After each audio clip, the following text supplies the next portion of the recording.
Oi, pessoal, tudo bem? Estamos começando agora mais uma atividade no Olho do Furacão.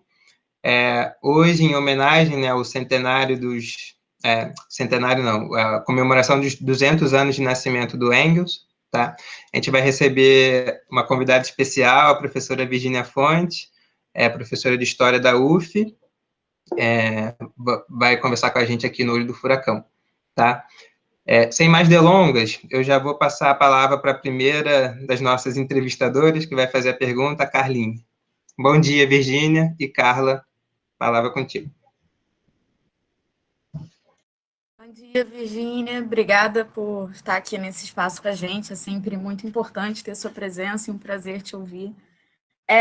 Como a gente, pensando um pouco nessa dinâmica das questões que o Engels traz com a situação da classe trabalhadora na Inglaterra, para a gente pensar sobre a classe trabalhadora no Brasil hoje. E a gente tem vivido, nos últimos tempos, processos significativos de perdas de direitos da classe trabalhadora, né? Esses direitos que já não eram tão extensos, a gente já tinha limitações nos direitos da classe trabalhadora no Brasil. Pensando a situação da classe trabalhadora brasileira em perspectiva histórica, a gente pode falar que hoje se vive um momento de maior perda de direitos da classe trabalhadora na nossa história, ou isso seria exagero? Um pouco a gente debater essas sucessivas perdas de direitos que a gente está vivendo, esse processo de precarização da classe trabalhadora hoje.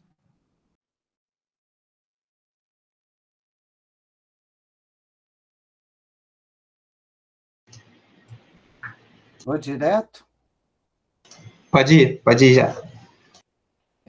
Oi, Carla, querida. Bom dia a todos. A gente já deu um bom dia off-record, né? Mas aproveito para dar o bom dia a todos agora. É uma felicidade estar aqui com esse grupo, com o Jaime, com a Maria, com a Carla. Depois eu vou falar o nome de todo mundo, mas vamos para a questão. Seguimos em plena pandemia, então, portanto, é sempre bom lembrar que o que estamos vivendo não é normal. Estamos dentro de uma situação catastrófica e temos de enfrentar essa catástrofe. Carla, do ponto de vista de perda de direitos, nunca houve nada igual, tá certo? Nada, historicamente não, porque ainda que o Brasil seja um país com uma característica autocrática, ainda que a gente tenha essa tradição dramática da escravidão, do racismo subsequente, antes que a gente tenha as tradições machistas e realmente de muita violência no âmbito da relação com a desigualdade social, a gente não tem paralelo com o que está acontecendo, porque o único paralelo que a gente poderia fazer seria com os golpes anteriores, né? 30, depois 37 e 64. 30 e 37, por incrível que pareça, cortaram direitos, mas abriram direitos. 64 também tem. 64 digamos assim, é o modelo no qual Jair Bolsonaro se espelha, mas 64 tinha um projeto empresarial organizado. Então, eles cortam direitos e eles amputam realmente os direitos, inclusive da Constituição, etc., mas nitidamente por fora de qualquer ambiente democrático. Você teve um golpe empresarial militar, e esse golpe empresarial militar, a primeira coisa que faz é um ato institucional que declara que os golpistas são a fonte da lei. Então, dali para frente, os golpistas são a fonte da lei. Então, você se coloca, uma situação de uma ditadura aberta e que vai usar discricionariamente essa capacidade de impor pela força, né, pela força das armas e pelo consenso com o empresariado, em parte com a Igreja Católica, dessa retirada de direitos, que é controle sindical.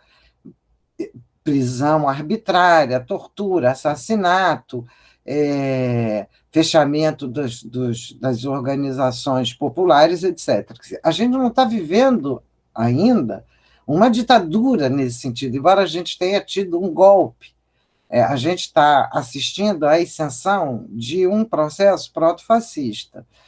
O que é surpreendente é que as retiradas de direito que a gente está vivendo, que não começam com o golpe, mas se aprofundam com o golpe, elas vêm, a extensão delas, pelas regras parlamentares, não tem precedente. Literalmente não tem precedente. Não tem precedente desmantelar uma Constituição a partir do jogo institucional. Então, essa é uma situação para a qual a gente não tem nem referente anterior.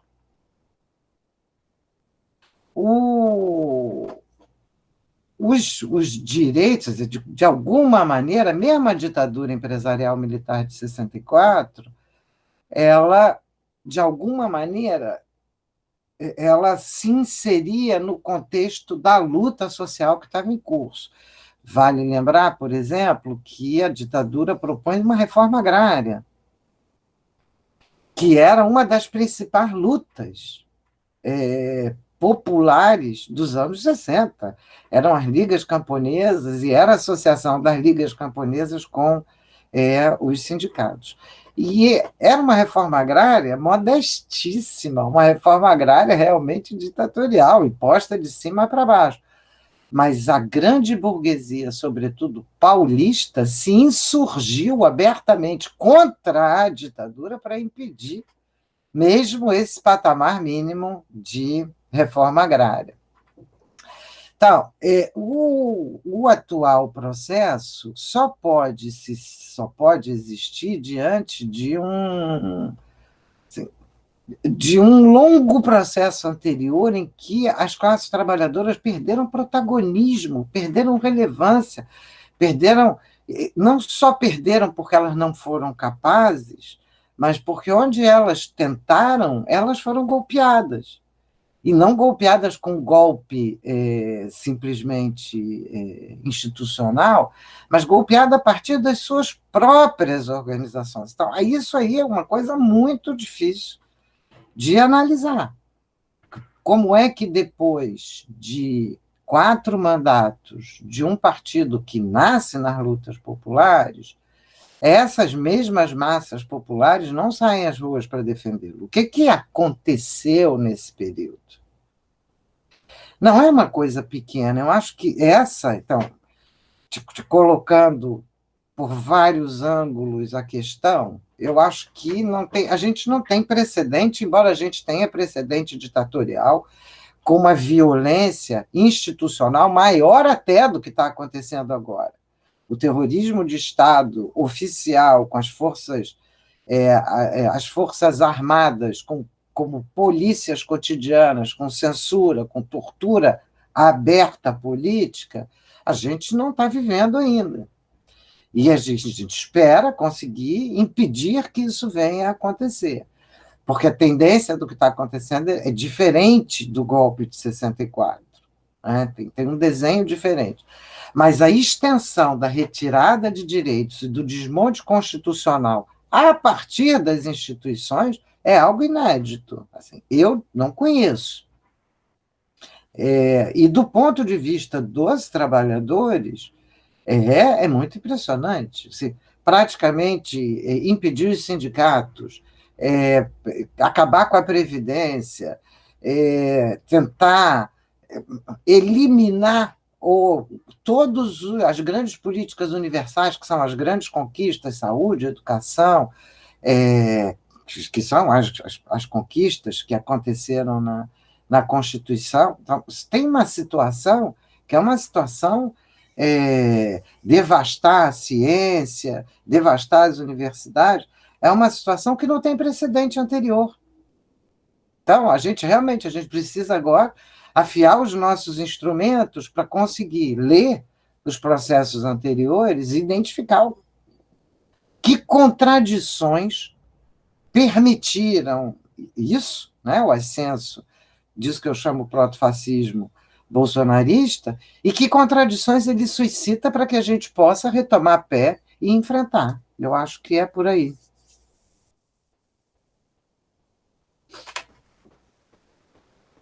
Oi, professora.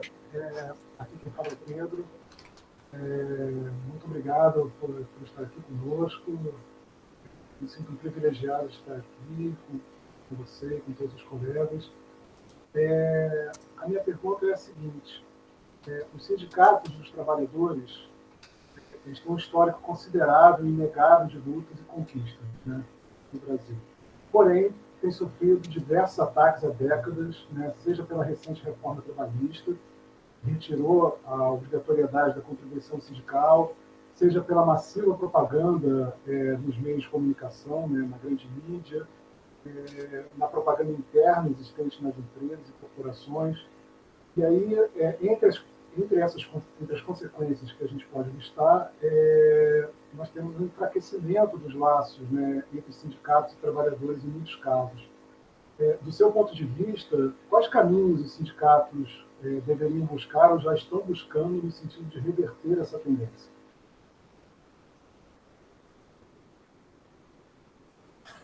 Eita, Pedro, obrigada pela pergunta, mas eu não tenho a chave para a chave mágica, mas e eu vou trabalhar mais no processo histórico, num ponto que eu acho, batendo num ponto que eu acho fundamental. Os sindicatos não são só lutas e conquistas, sindicatos também são espaços de derrota.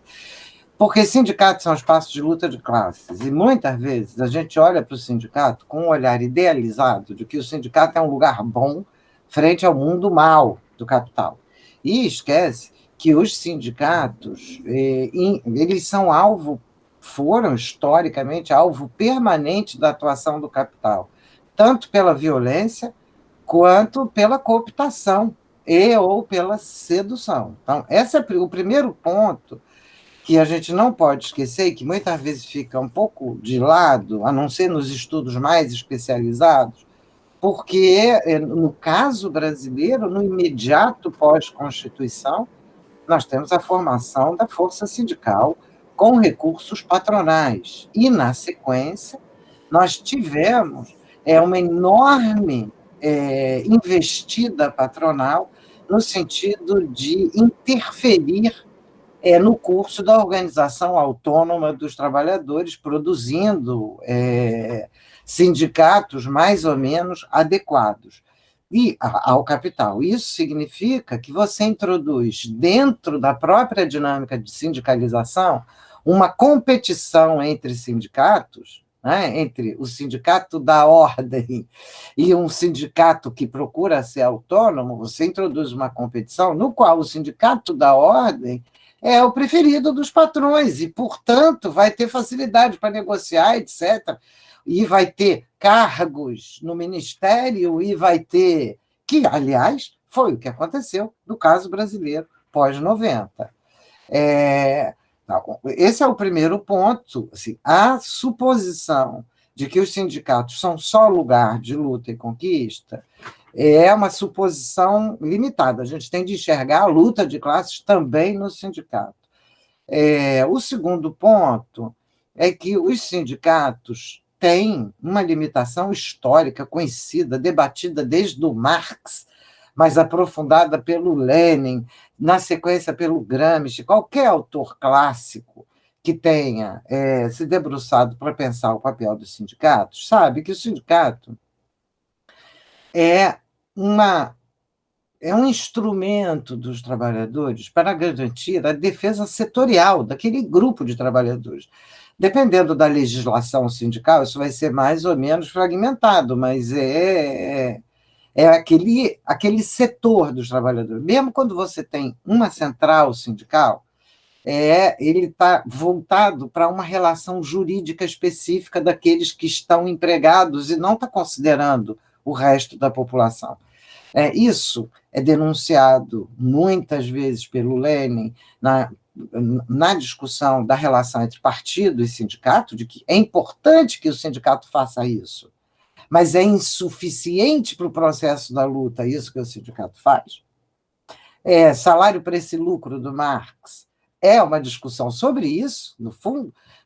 Ele não está discutindo o sindicato, mas ele está mostrando como a luta pelo aumento de salário é legítima e necessária, mas insuficiente, e a conclusão do texto é esse. Essa é uma dificuldade histórica, cuja solução tendeu historicamente a ser ou o sindicato é aparelhado no partido, né?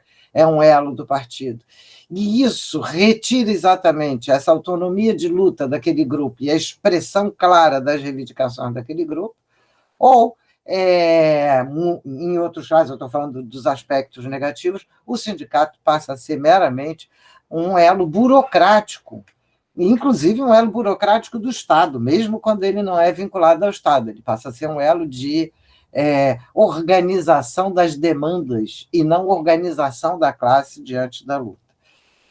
Isso posto, historicamente, dentro da luta sindical, tem sindicatos que enfrentaram isso de maneira maravilhosa, de maneira impressionante, enquanto outros tombaram nessa luta. Então, vou pegar 2 exemplos aqui interessantes, que de nenhum deles resulta tudo na história do Brasil. Se a gente pega o exemplo CUT, a formação da CUT, a construção da CUT foi algo de absolutamente extraordinário, é algo novo no Brasil.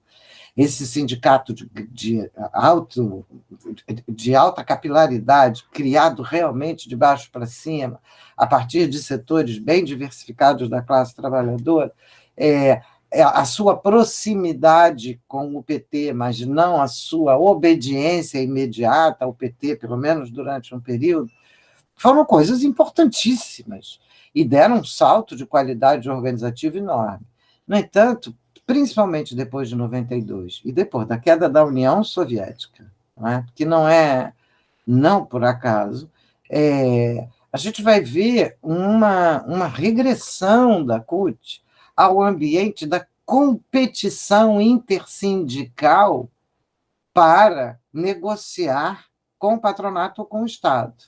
Então, essa regressão, a CUT perde aos poucos, não perde totalmente, nem perde imediatamente, porque sempre tem grupos diferentes, tem sindicatos diferentes. A CUT não é um sindicato, é uma central, então, por dentro ali tem luta, e essas lutas são muito importantes, mas eu diria que a direção geral da CUT foi cada vez mais caindo nas mãos daqueles que faziam o discurso da eficiência sindical, e não da luta sindical. A gente viu a reestruturação produtiva dos sindicatos, em que os sindicatos demitiam para ser mais eficientes com o dinheiro do sindicalizado. São coisas...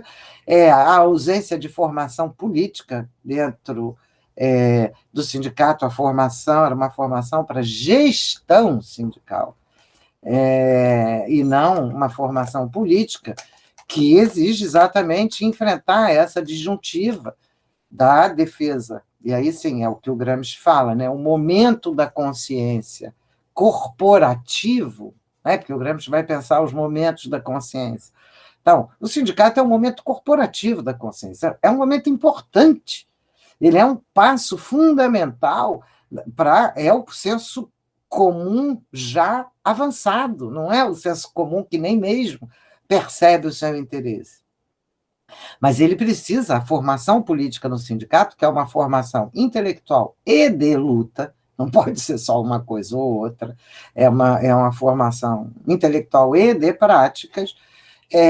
Essa formação intelectual almeja exatamente ir mais além na compreensão do todo e na capacidade de intervenção da luta dos trabalhadores, tanto para o momento estatal, na capacidade de pensar o conjunto do Estado burguês e a posição dos sindicatos ali, quanto para o momento ético-político da grande política, né? Quando se trata do enfrentamento de projetos de mundo. Então, esse é o primeiro ponto, e eu acho que eu vou gastar um pouquinho mais de tempo nessa pergunta, porque essa é bem complicada. O João ficou esperando ali para mandar uma dessas. Assim. A primeira coisa que a gente tem que saber é o que a gente está enfrentando. Então, o patronato não abriu mão de enfrentar o sindicato. E mesmo aquele setor assistencialista que antigamente os sindicatos cumpriam como uma espécie de burocracia menor, hoje, em parte, é cumprido pelo empresariado através de aparelhos privados de hegemonia. Então, tem bastante atenção para isso, a luta de classe está presente mesmo quando a gente não enxerga. O segundo ponto, então, o primeiro ponto é uma característica histórica dos sindicatos. O segundo ponto é a transformação da configuração da classe trabalhadora. Então, eu falei antes que eu ia dar 2 exemplos, né, de um sindicato que acabou infletindo, que era a CUT, e do nascimento de uma proposta muito interessante, que foi a da Conlutas. Isso aqui é uma proposta absolutamente genial. Infelizmente, a gente não vive de propostas geniais, mas de práticas concretas. Então, nós temos dificuldades com a Conlutas, mas eu não posso deixar de reconhecer, como eu reconheço na CUT do Nascimento, experiência absolutamente formidável. Mas ainda, ela era quase que um passo de transição para pensar a classe trabalhadora para além da relação direta de trabalho. Não é para...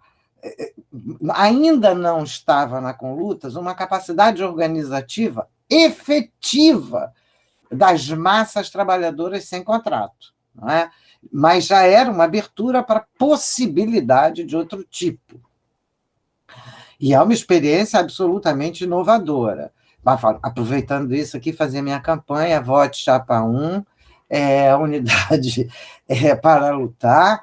Eu tenho absoluta, não só convicção, mas certeza de que, de que a defesa das experiências do Andes, Sindicato Nacional, como sindicato dos trabalhadores e de classe, é fundamental. Bom, voltando aqui. Então, a gente tem uma mudança, que é uma mudança que começa nos anos 90, assim, de maneira mais expressiva, mas que, de alguma forma, no caso brasileiro, remete ao processo de industrialização, ou melhor dizendo, ao processo de expansão das relações sociais capitalistas no Brasil, porque esse processo se fez com uma parte dos trabalhadores permanentemente sem direitos, tanto urbanos quanto rurais.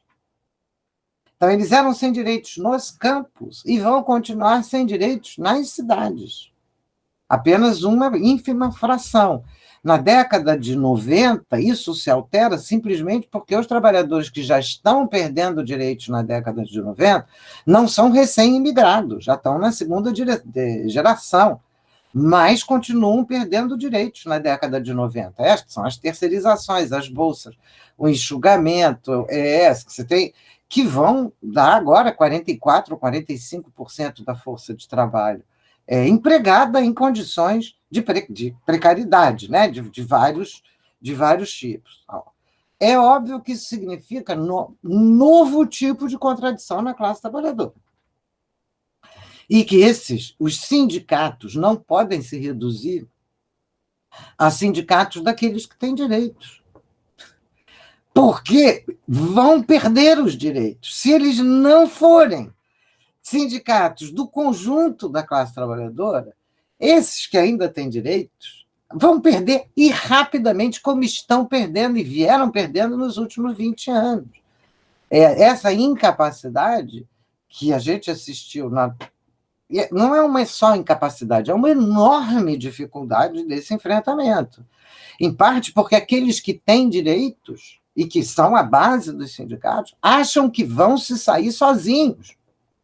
Acham que vão se safar, mas não vão se safar. Basta ver Petrobras, basta ver...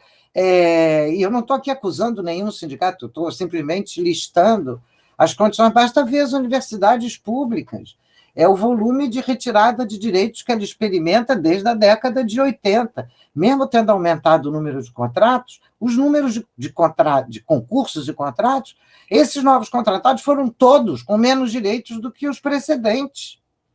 Então, a luta de classe está em todos esses aspectos. Então, o desafio, os caminhos para reverter, seguramente, eu sei que eles não podem ser.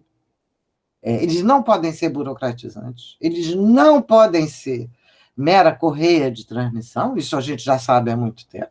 Eles precisam ter clareza que a classe trabalhadora não é mais unicamente a classe dos contratuados.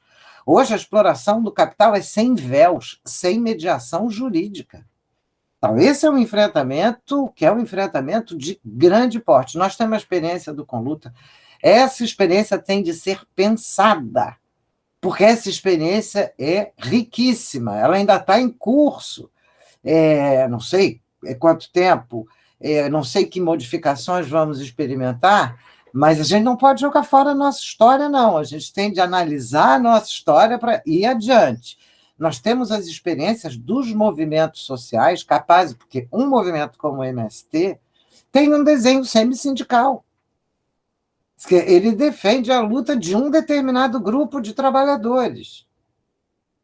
Então, a gente tem de recuperar essas experiências para o enfrentamento. A gente está vendo que hoje já tem sindicato de Uber, tem vários, aqui no Brasil não, mas já tem em vários lugares do mundo. As construções que virão, elas são absolutamente fundamentais. Reproduzir para os trabalhadores sem direitos a burocracia e as limitações da consciência sindical corporativa é uma tragédia anunciada, mesmo que tenha alguma pequena conquista no começo. Muito bom. Não, sem problema nenhum. Muito bom, Virgínia. Eu queria fazer uma pergunta, pensando o autor que deu aqui a origem ao papo, né, o Engels.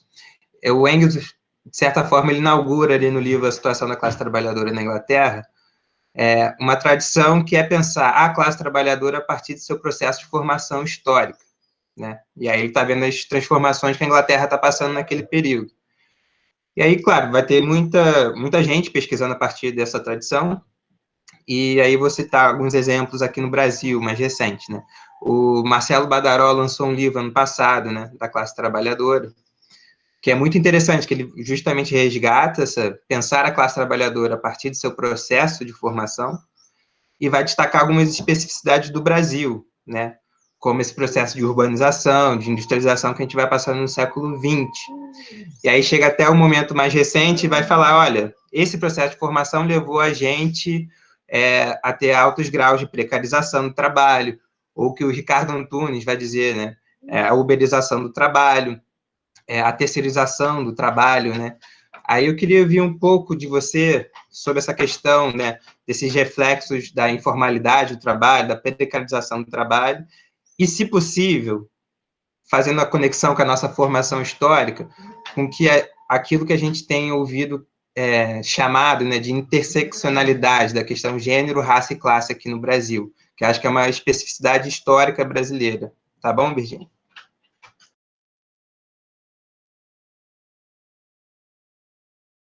Só um minutinho para eu conseguir anotar a tua questão aqui. Tá, sem problema. O microfone está fechado. Desculpem, eu abri, mas ele se recusou a abrir. A questão, obrigada pela questão, Jaime, que como era de se esperar, portentosa. Vocês sugeriram 10 minutos para cada pergunta, mas fazem perguntas de 2 horas de resposta, né? Bom, vamos lá. O Badaró é um dos autores fundadores, temos muitos autores pesquisando a formação da classe trabalhadora, e Marcelo Badaró Matos é um dos fundamentais, é um dos imprescindíveis. Desde o primeiro livro dele, os Novos e Velhos Sindicalismos, até hoje, eu acho que eu li todos os livros dele, porque a gente trabalha muito próximo, né? A gente é do mesmo programa, a gente é do NIEP junto, a gente está no Compas junto, a gente está um monte de espaço junto, e tanto o Badaró quanto o Ricardo Antunes, como o Bianchi, ou o... sumiu o nome dele, que escreveu O Precariado com o Ricardo Antunes. Estou com o rosto dele aqui, não vem o nome, não faz mal, daqui a pouco eu lembro. Como toda a coleção que o Ricardo Antunes abriu, os orientandos do Badaró, que a gente tem, o Badaró orientou uma sequência de trabalhos extraordinários sobre formação da classe, ou o Chico de Oliveira, que a gente estava falando antes, que é um autor impressionante. Uma das coisas, historicamente, o que é óbvio no caso brasileiro, quando você olha quais eram e quais são as relações de trabalho no campo, e quais eram as relações de trabalho nas cidades, é ver como a precariedade, a precarização, a fragilidade das condições de trabalho no campo afetam as relações de trabalho nas cidades, no caso brasileiro. E tem uma coisa bem interessante, tem um estudo do Diese, se eu não me engano, de 2015, que lista as características, os diferentes tipos de relação de trabalho no campo para 2015, 2013, 2014. E é muito impressionante, porque você pode traduzir aquela lista para o urbano. O Chico de Oliveira tem a melhor, eu acho que é o trabalho magistral, né? Mostrando como não se trata de um atraso de um lado e de um setor avançado moderno do outro, mas de uma relação em que a modernização se nutre do atraso, nutre o atraso, repõe o atraso e avança na modernização. Então, essa dialética ela é fundamental para a gente entender o contexto brasileiro e sair dessa dualidade, né, desse dualismo, em que a grande imprensa e a vida cotidiana empurra a gente, né? Não, tem o Brasil atrasado e tem o Brasil moderno, né? Vamos pegar um exemplo de hoje, passar a boiada no campo. Passar a boiada no campo é o atraso do agronegócio. O agronegócio não fala assim, tá certo? Quem fala assim é o Naban Garcia, que é dirigente da UDR e que é liderança do que a gente chama um lumpenzinato agrário, que tudo o que quer é sair desmatando terra para vender depois essas terras. Mas quem que vai comprar? Uma boa parte do agro. Então, de novo, essa relação é uma relação... o novo e o atraso vão juntos. Então, o agronegócio da ABAG denuncia o atraso do Naban. Não gosta do atraso do Naban, porque ela é moderna, o agronegócio. Mas ela se nutre desse atraso e mais, né? Eles compõem juntos a frente parlamentar do agronegócio. Então, estão lá juntinhos no processo político. Então, essa conexão, a meu juízo, ela é importantíssima, porque é uma espécie de, ao mesmo tempo, tradição histórica em que as classes médias, os setores, pequenos burgueses, naturaliza essas desigualdades como sendo integrantes da vida social. Eles vão para o exterior fazer curso, passam um ano sem empregada doméstica, sofrendo, e voltam contentes de voltar a ter empregada doméstica. Então, são elementos que você tem de mudar estruturalmente. Então, lógico que isso tem reflexos, isso integra plenamente uma constante precarização da força de trabalho e uma constante criminalização da luta. Então, não dá para entender as condições, se a gente pensar esse processo, aí a gente vê que a precarização campo-cidade tem homologias, não são idênticas, mas tem homologias, tem similitudes, e configuram uma espécie de tradição cultural que agora está batendo no teto. A gente está agora na marca do genocídio, porque a expropriação agora é realmente uma questão de vida e morte instantânea para aqueles trabalhadores que estão sendo expropriados no campo. Então, estão preferindo morrer. E faz sentido. E, portanto, eles vão para o enfrentamento, porque não tem mais absolutamente nada como horizonte, não há mais nada a perder, não tem mais nenhum horizonte. A precarização só pode, na proporção que é feita no Brasil, só pode ocorrer com essa maluquice dessa criminalização constante da luta popular, dessa desqualificação permanente da organização popular, em favelas, no campo, nas cidades, nos sindicatos, há uma desqualificação constante. Então, para chegar na interseccionalidade, eu não acho que a interseccionalidade seja uma questão especificamente brasileira, não. A interseccionalidade, eu nem sei se eu gosto dessa palavra, eu ainda não parei para analisar perfeitamente essa categoria. Eu venho dizendo que, mais do que interseccionalidade, são lutas, ao mesmo tempo, paralelas com relação ao mesmo alvo. E são lutas que vão ter, em alguns momentos, tensões entre elas, né? Gênero, raça, sexualidade, ambiente, que fica fora da interseccionalidade aqui, mas que envolve o acesso à terra, acesso à água, acesso a ar. Então, tem questões aqui que precisam ainda entrar nesse âmbito, mas, no caso brasileiro, é claro que essa conexão está posta desde o começo. Assim. Tardios direitos para as mulheres, tardio direito de voto, no fundo, para os negros, porque se não dava escola, e aí, porque não tem escola, não tinha voto. O voto do analfabeto, o Brasil, acho que é o último país do mundo a admitir voto do analfabeto em 1988. É bom que as novas gerações lembrem disso, porque até a Constituição, analfabeto não votava no Brasil. Então, aqui isso se torna ainda mais dramático. E por que é tão dramático? Mais intensamente as burguesias agem para desarmar a bomba que elas mesmas armam. Então, a discriminação racial é um dos suportes mais fortes no Brasil para a acumulação capitalista e para a montagem de formas de superexploração e de exploração abusiva de várias maneiras.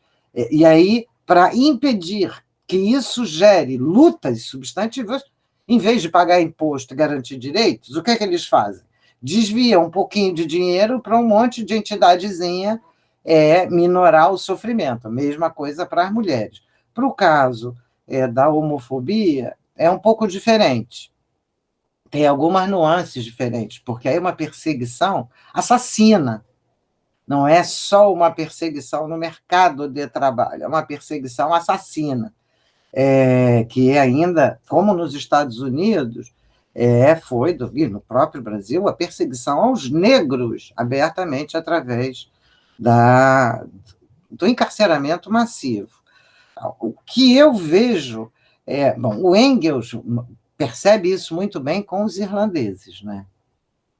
Então, o Engels tem uma percepção muito fina de como o capitalismo esmaga a Irlanda, obriga a migração dos irlandeses, e essa migração rebaixa o valor do conjunto da força de trabalho e divide a classe trabalhadora, em que uma parte da classe trabalhadora também discrimina os irlandeses, que ele vai contra. O Engels é muito fino nessa observação. E essas questões nós temos que estar atentos o tempo inteiro.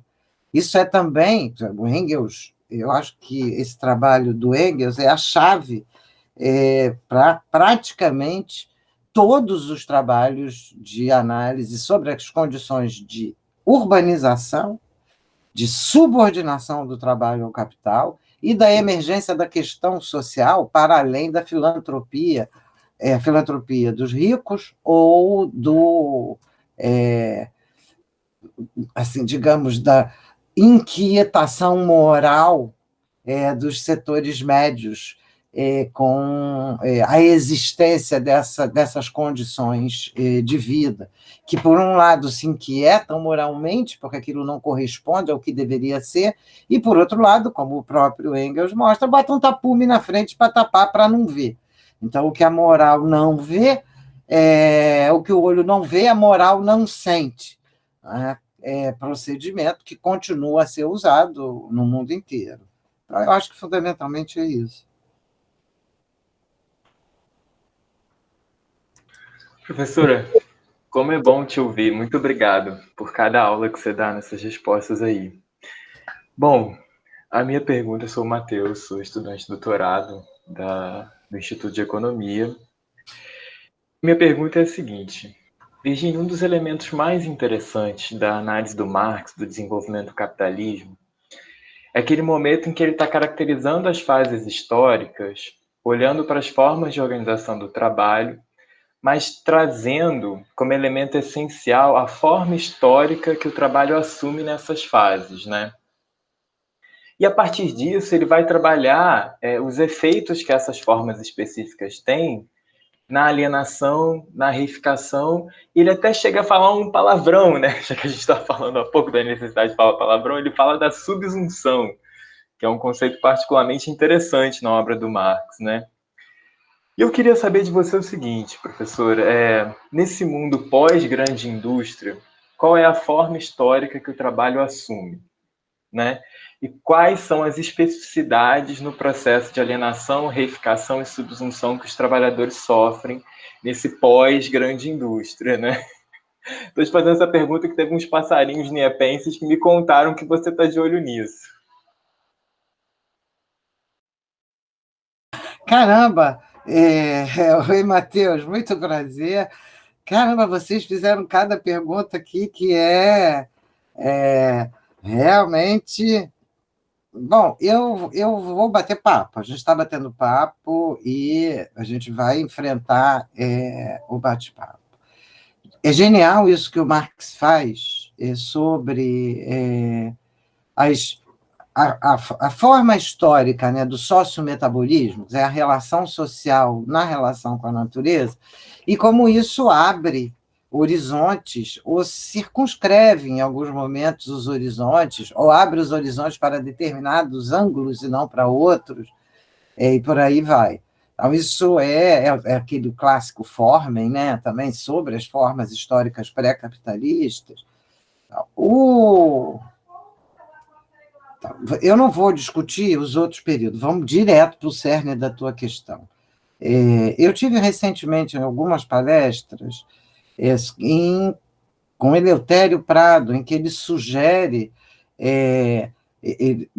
4 tipos de subsunção, ele faz uma análise sobre a subsunção, que eu recomendo depois que vocês vejam.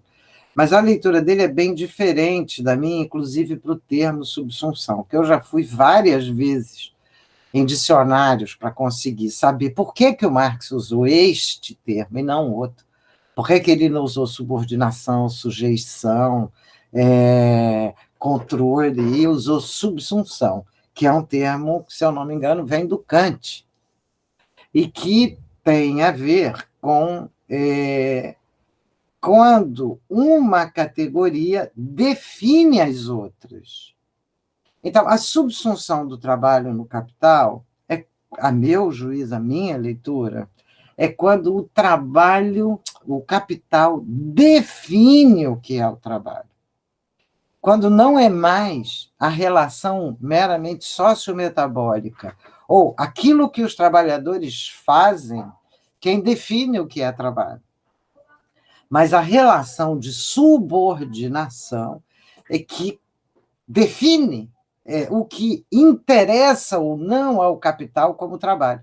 Não esgota o mundo real dos trabalhos. Portanto, você tem uma subsunção formal, uma subsunção real, que seriam processos históricos,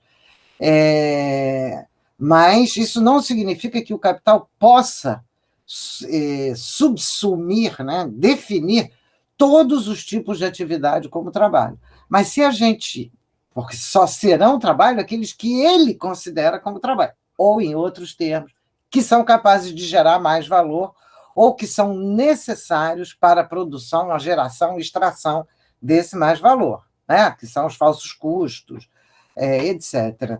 Então, desse ponto de vista, uma das coisas mais inquietantes é observar, principalmente a partir dos anos 80 e 90, a crescente transformação de toda e qualquer atividade humana em trabalho.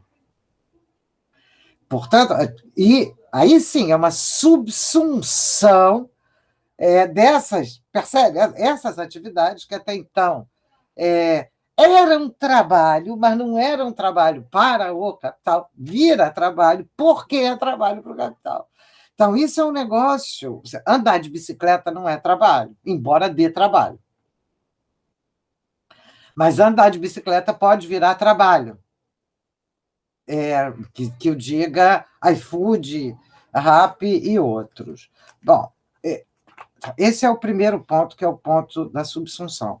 A alienação, o estranhamento, eles são bem mais, eles têm mais nuances e tem a ver com várias. Bom, aí toda a discussão do Lukács, do grupo dos Lukácsianos, que é uma discussão maravilhosa, porque eu vou tomar cuidado porque para não falar nenhuma bobagem, mas vale lembrar que a fonte central da alienação, que é o capítulo 1 do Capital, é essa condição na qual o trabalhador não se vê como trabalhador no processo, nem no processo, e muito menos no produto, na distribuição, etc., em que aquilo figura para ele como algo externalizado.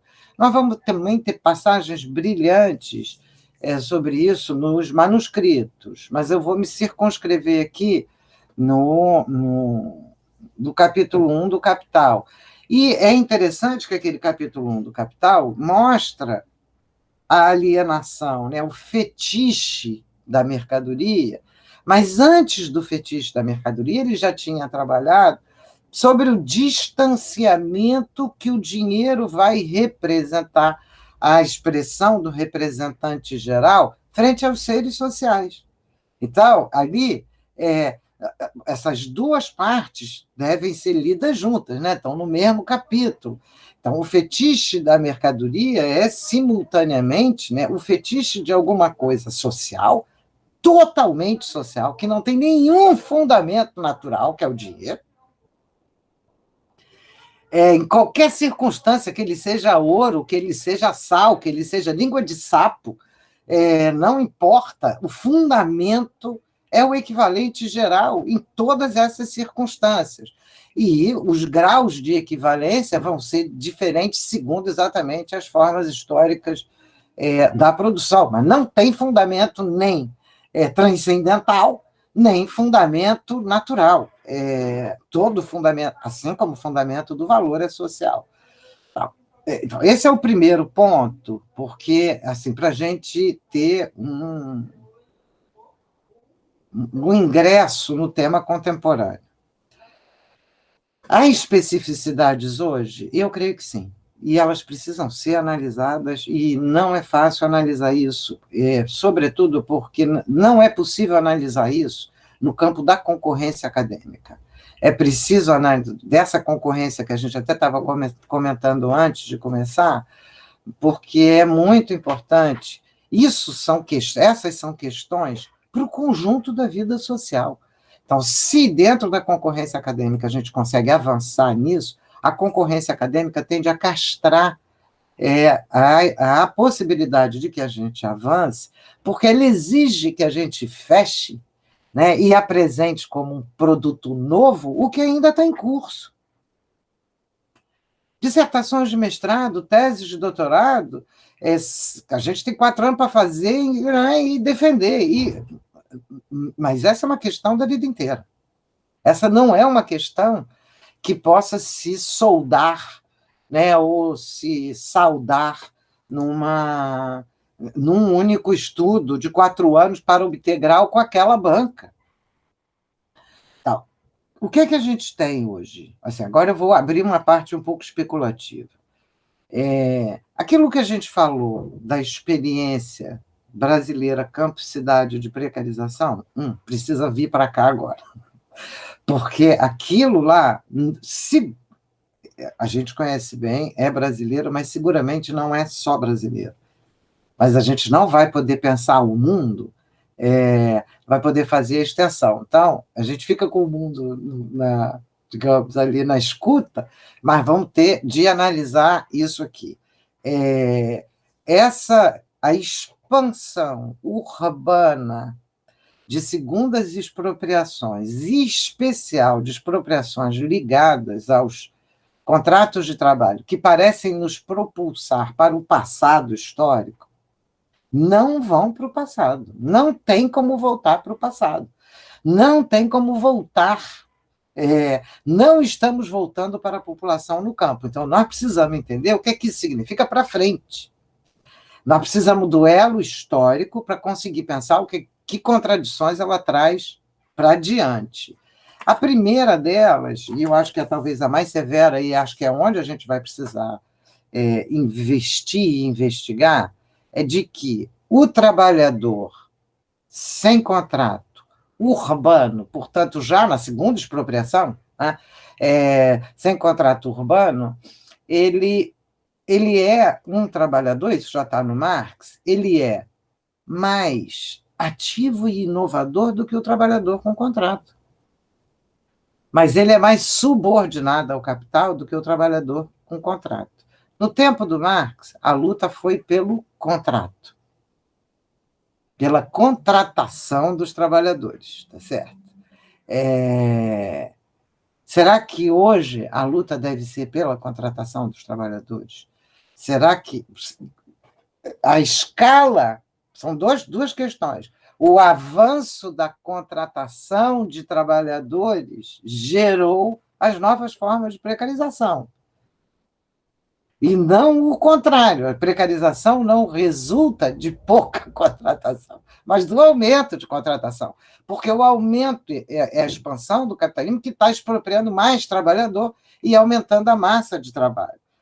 O que nós queremos, os trabalhadores subordinados a um exército industrial como era a configuração no século XIX, é possível isso no século XXI?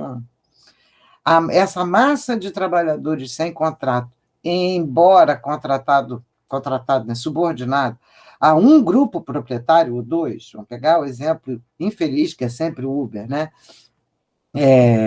Que é o cara preso em 3 grandes empresas, a locadora de automóveis, a plataforma Uber, a Google e o cartão de crédito. 4. Dos quais o sobretrabalho tem de dar conta, em termos de extração de mais valor, para esses grandes grupos. Esses grandes grupos, juntos, esse capital junto, explora algo que era inimaginável há 50 anos atrás, que é 4 milhões, 6 milhões de trabalhadores ao mesmo tempo. As maiores empresas que a gente conhecia tinham, sei lá, 500 mil, 600 mil, 800 mil trabalhadores no mundo. Agora são 4 milhões, 6 milhões. E mais, controlando singularmente cada um desses trabalhadores, que tem a trajetória.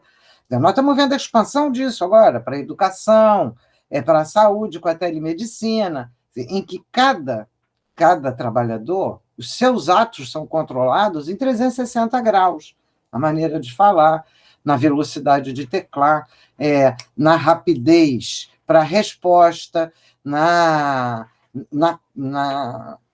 disponibilidade absoluta 24 horas por dia para responder ao apelo do empregador, etc, etc. Então, evidentemente, não desaparece nem a alienação, nem o estranhamento. Esses aí eles estão cravados na dinâmica social capitalista. Mas tem um véu que parece se romper e que a gente tem de investir nele, que é o véu jurídico. o direito parece começar a expressar a sua verdadeira função de classe, que é defender a propriedade do capital e atacar o trabalhador. Os trabalhos do Guilherme Gonçalves, né, o Guilherme Leite Gonçalves, lá da UERJ, já vem sinalizando coisas por aí. Então, e quem está na economia, por exemplo, tem acesso aos manuais dos grandes empreendedores, né? Dos grandes gestores, que vão explicar por que é melhor esse trabalhador e por que ele não é trabalhador. Ele é e não é. Essas coisas são muito interessantes de explorar, porque o que me parece é que uma parcela, pelo menos, desses trabalhadores odeia o patronato. Não quer patrão. E tem razão de não querer patrão. Então, a gente tem de aprender com eles. A gente vai ter realmente de aprender com eles.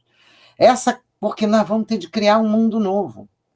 E esses trabalhadores, talvez, e eu não estou fazendo nenhuma afirmação leviana, talvez possam ensinar a gente o que é construir um mundo novo. Mas são eles que construíram as cidades do Rio de Janeiro. Eles construíram as casas de luxo e construíram as favelas.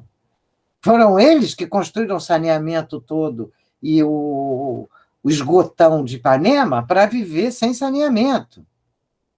Se você olha a Baixada Fluminense, a cidade do Rio de Janeiro devia ser o contrário. O centro da cidade é a Baixada, porque é ali onde se produz tudo. Aqui essa Zona Sul e Barra da Tijuca é uma periferia parasita. Então, a gente tem de aprender com eles, quiçá para deslocar o foco, e aí, de novo, a questão das lutas vem junto, para deslocar o centro da luta para o lugar onde é o centro da produção da vida, do sociometabolismo, e não para o lugar onde os parasitas jogam cocô a 4 quilômetros da praia, que é Ipanema. Desculpem, nossa, fui-me embora. Oi, Virgínia. Vocês estão me ouvindo bem? Sempre tem problema com o microfone. Bom, Virgínia, muito obrigado pela sua presença. Meu nome é Diego, eu faço graduação em Economia aqui no UFRJ. A minha pergunta, ela tem mais uma relação com as condições de vida, né, dos trabalhadores e o fim da União Soviética, assim. Bom, então, assim, considerando que o valor da produção e reprodução da força de trabalho tem elementos históricos e morais, na sua opinião, houve algum impacto neste valor pós-queda da União Soviética? Em que medida o fim do socialismo real impactou as condições de vida? Diego, Oi? Repete um pouquinho que eu perdi uma parte. Tá, vamos lá. Considerando que o valor da produção e reprodução da força de trabalho tem elementos históricos e morais, na sua opinião, houve algum impacto neste valor após a queda da União Soviética? Em que medida o fim do socialismo real impactou as condições de vida dos trabalhadores nestas últimas 3 décadas?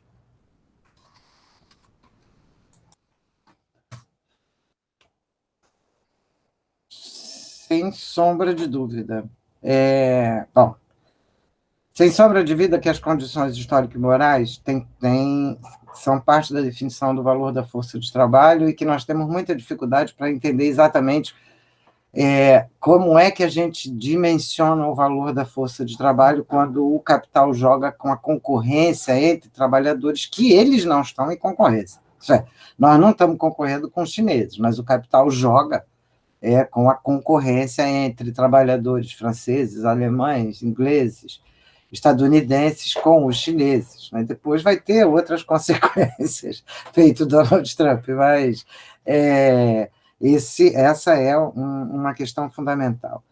A queda da União Soviética impacta imediatamente a luta dos trabalhadores na defesa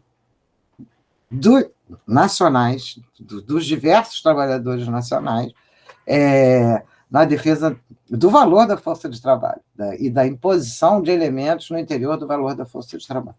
Isso aí é generalizado, não é homogêneo, Por isso eu estou falando, a gente não tem, a gente tem pouco, talvez até exista, eu não conheça, algum trabalho sobre a comparação do valor da força de trabalho internacional, mas eu desconheço. Então, evidentemente que isso impacta o valor da força de trabalho, segundo configurações diversas no mundo. E a primeira coisa, que, de novo, a gente volta para o Chico de Oliveira lá, né, para o modo de produção social-democrata dele lá, da época lá que ele fez isso, que eu não concordava, mas o trabalho era bem interessante, mas eu continuo sem concordar, é que a primeira coisa foi que uma parcela do valor da força de trabalho que era assegurada pelo Estado é deslocada, é devolvida para os trabalhadores. O custo, portanto, de uma série de elementos, principalmente alimentação, transporte, no mundo, não estou pegando só o caso do Brasil, e os recursos públicos que resultam dos impostos deixam de ir para compensar o valor da força de trabalho, que o capital já ganhava com isso, porque tinha uma força de trabalho cuja parcela do valor era garantida pelo Estado, e vai diretamente para o capital. Então, não passa mais indiretamente, que é a redução de impostos e a transferência direta de recursos públicos, de fundos públicos, para o próprio capital, como incentivos, dívidas, etc., que vai acontecer principalmente a partir... não começa com a queda da União Soviética, mas a queda da União Soviética, digamos assim, retira a capacidade de luta de sustentar aquilo. Então, esse é um... E um segundo ponto é que, muito dificilmente, a luta conseguiu ir para enfrentar o capital para o futuro. A luta ficou em defender os direitos para o passado. Muitas vezes eu reclamo do neoliberalismo, né? Eu nem uso, porque a expressão neoliberalismo serviu fundamentalmente para dizer, não, nós não estamos brigando com o capitalismo, não, nós estamos brigando com a sua forma neoliberal. Com esse formato, a gente quer aquele capitalismo bom. Aquele era bonzinho, do modo de produção social-democrata, como dizia o Chico de Oliveira. Só que, lamento muito, o modo de produção social-democrata, o capitalismo bonzinho, capitalismo se expande, quando se expande vai devastar tudo que tiver na frente atrapalhando. Então, não tenho dúvida que há queda de valor, e de várias formas, né? Não é de uma forma só. Não é homogênea, não é... Você ainda tem outro elemento. A queda da União Soviética foi a entrada de 180, 150 milhões de trabalhadores altamente formados no cenário internacional. E o capital usou e abusou disso, porque não foi só a Rússia, né? Foram todos os países ali do leste europeu, usou e abusou, transferiu, deslocalizou a empresa para Polônia, Hungria, deslocalizou para todos aqueles países, explorando uma força de trabalho que ainda tinha direitos e cujo valor ainda era menor do que o valor da força de trabalho, garantindo historicamente um rebaixamento brutal do valor da força de trabalho naqueles países e nos seus próprios países. Porque aqueles estavam perdendo os direitos lá por contas políticas. E agora o capital vai impor a retirada de direitos por conta econômica, que também é política, mas por conta econômica, pelo argumento econômico. Então, eu não tenho dúvida disso. Impactou não só economicamente, mas impactou moralmente de maneira muito severa, desorganizou os partidos históricos, desorganizou a parcela dos sindicatos. Então, não foi ela que desorganizou, né? Os sindicatos se viram desorganizados de maneira muito imediata. Gente, é muito impressionante. Dá uma olhada na discussão sobre sindicalismo em 1992 no Brasil, É muito impressionante, assim, tem uma virada.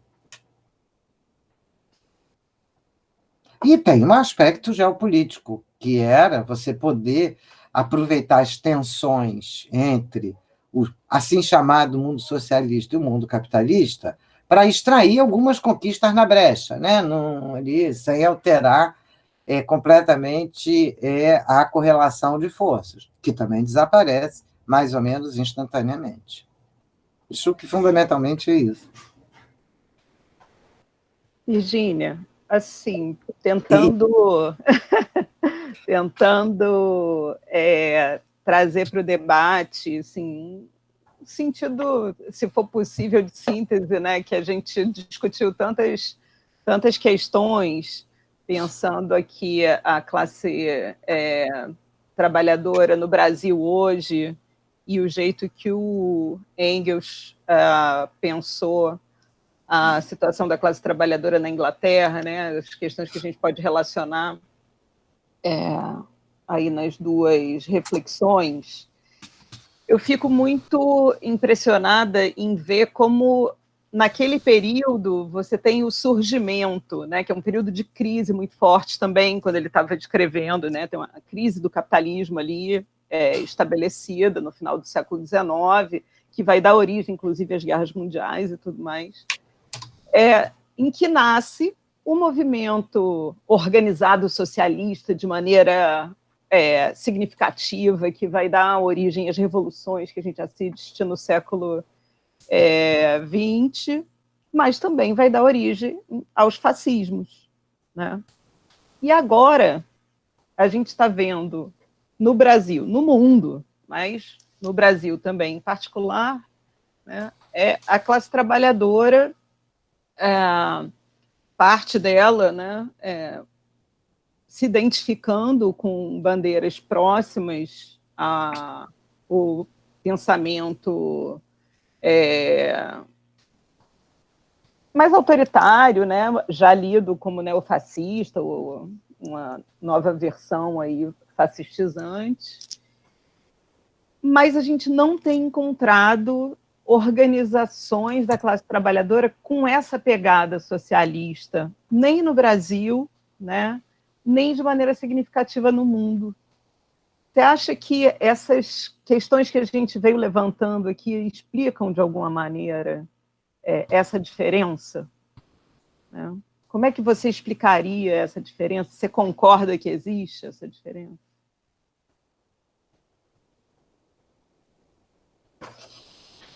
Eita, Maria, sabia que vinha mais uma de peso? Eu acho que vocês estão fazendo uma pauta de pesquisa maravilhosa, e que deveriam sistematizar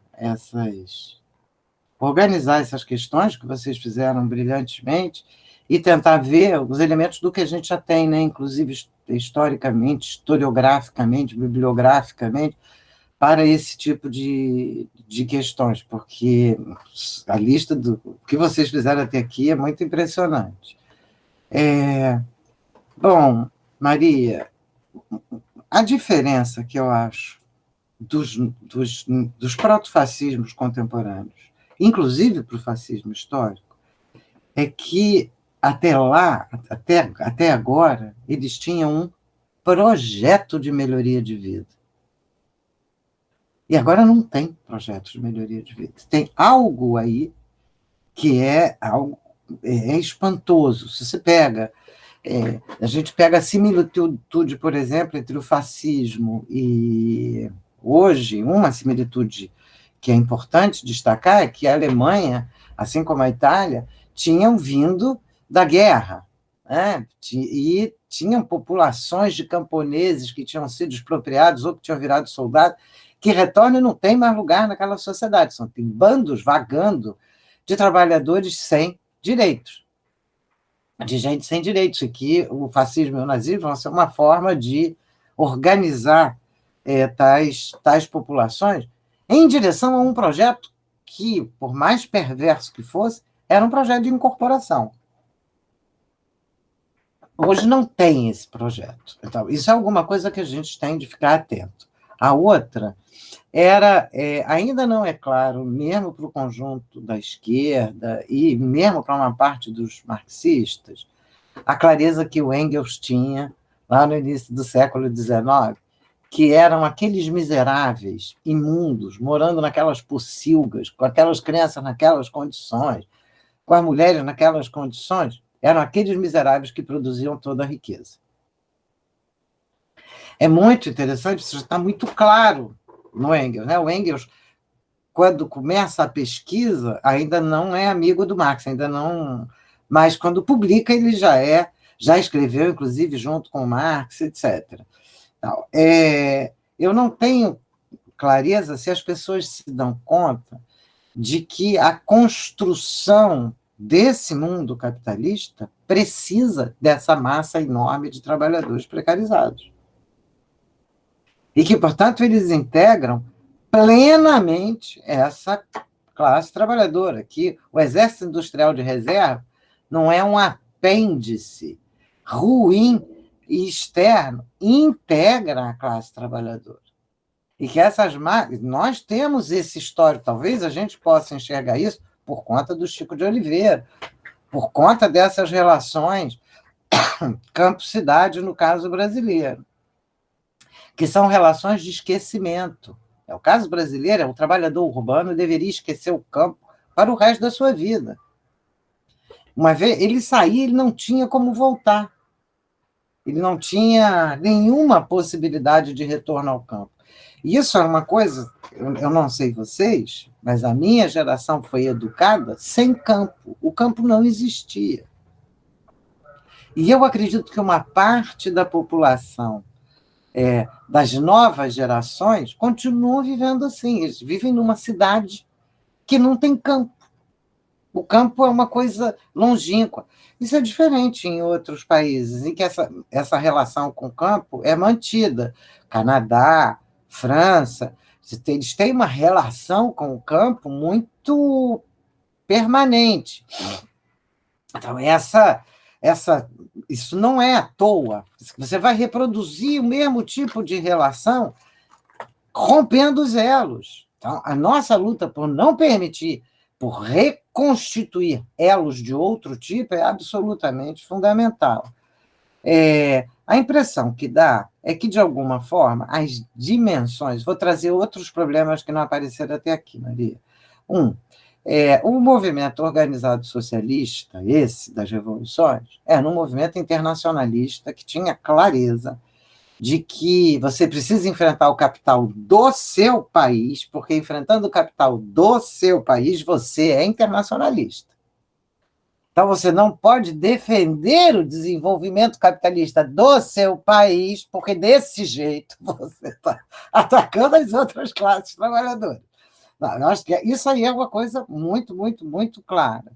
Ele nasce assim, mas desde do voto dos créditos de guerra, né, antes da Primeira Guerra Mundial, e da grande cisão da social-democracia e dos comunistas, nós temos aí uma inflexão na luta em que o desenvolvimento capitalista, nesses termos, com essa palavra, passa a ser condição para o socialismo. Então, isso aí é bem diferente, inclusive, dos processos revolucionários, né? Que nenhum deles foi em país desenvolvido. Rússia, China, Cuba. Nós temos uma dificuldade que é a do enfrentamento do capital. E esse problema é um problema que atravessou o século XX inteiro e traz para a gente consequências que não são pequenas, né? Traz, historicamente, para a gente o processo de conciliação de classes do PT, que o problema maior é a retirada do protagonismo da classe trabalhadora daquele processo. Que, quando ele cai, não tem ninguém para sustentá-lo, porque está pendurado na brocha, né? Como a piada. Hoje nós não temos, a China não aparece como portadora de um projeto socialista para o mundo. A China aparece como é uma economia de mercado que vende produtos, compra produtos e que, eventualmente, é mais generosa na compra do que outros. Mas ela não aparece como portadora, ela não se apresenta como portadora de um projeto anticapitalista.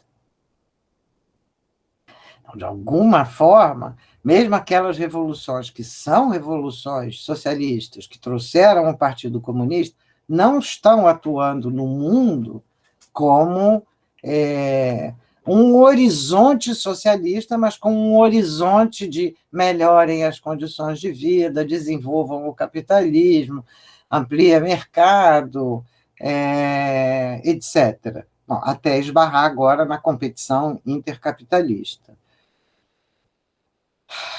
É verdade, faltam organizações com pegada socialista de grande escala. Mas a nossa dificuldade é que a escala da luta é outra. E, de alguma maneira, a gente ainda está preso na escala mínima da luta, e não na escala máxima, em todos os sentidos. Na escala mínima, do ponto de vista de remendar direito e não enfrentar o Estado capitalista, do ponto de vista... Embora a gente, diante de um protofascismo, a gente precisa segurar os direitos. Eu entendo a contradição na qual a gente está mergulhado. Então, a gente precisa defender esses direitos, porque esses direitos são a expressão daquilo que a classe trabalhadora conquistou e não nada dado.